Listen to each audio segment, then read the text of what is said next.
আজকে আমি আপনাদেরকে করে দেখাবো দুর্দান্ত স্বাদের একটি ভর্তার রেসিপি। ভর্তার রেসিপিটি হলো পটলের খোসার ভর্তা।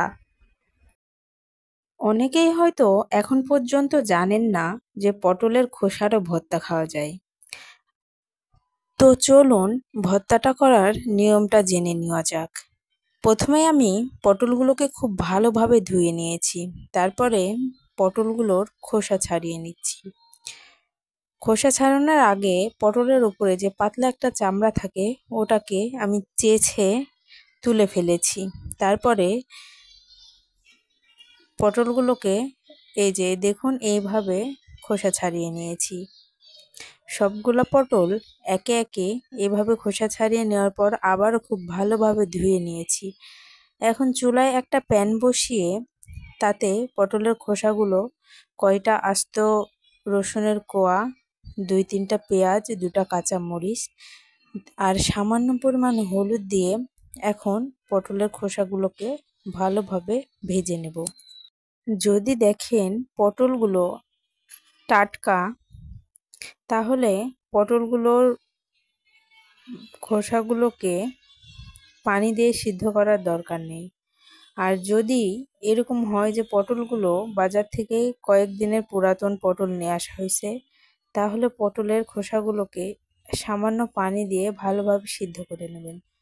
দেখুন পটলের খোসাগুলোকে আমি ঠিক এরকম লালভাবে ভেজে নিয়েছি। আমার ভাজা শেষ, এখন ভর্তার জন্য রেডি করব।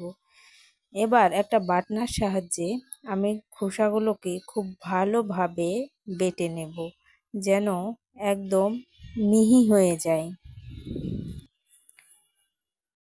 যাদের বাসায় শিলনোড়া আছে তারা শিলনোড়া দিয়েও করতে পারেন, শিলনোড়া দিয়েই কষ্ট কম হবে। দেখুন আমার অনেকক্ষণ সময় লেগেছে। এখন সব ভর্তাগুলোকে একত্রে করে নেব। তারপরে আমি আগে থেকে পেঁয়াজ ও শুকনো মরিচ খুব ভালোভাবে ভেজে নিয়েছিলাম। পেঁয়াজটা বেরেস্তার মতো করে ভাজার দরকার নেই, একটু নরম থাকবে এরকম অবস্থায় পেঁয়াজটা তুলে নেবেন। আর মরিচটা ভেজে আলাদা জায়গায় রাখবেন যেন মচমচে হয়ে থাকে।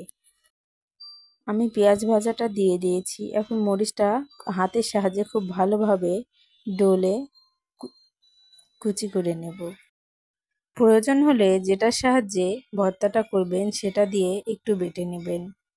এখন স্বাদ মতো লবণ দিয়ে দেব ও অল্প পরিমাণ সরিষার তেল দিয়ে দেব। তারপর খুব ভালোভাবে মাখিয়ে নিলে রেডি হয়ে গেল পটলের খোসার ভর্তা। যারা যারা এখনও এই ভর্তাটা খাননি তারা একবার হলেও ট্রাই করে দেখবেন, কখনোই পটলের খোসা ফেলে দিতে ইচ্ছা করবে না। ভিডিওটি ভালো লাগলে অবশ্যই একটি লাইক দিয়ে চ্যানেলটিকে সাবস্ক্রাইব করুন। দেখুন ভর্তাটা দেখতে কতটা লোভনীয় হয়েছে। এরকম ভর্তা করলে অবশ্যই ভাতের চাল বাড়িয়ে দিবেন।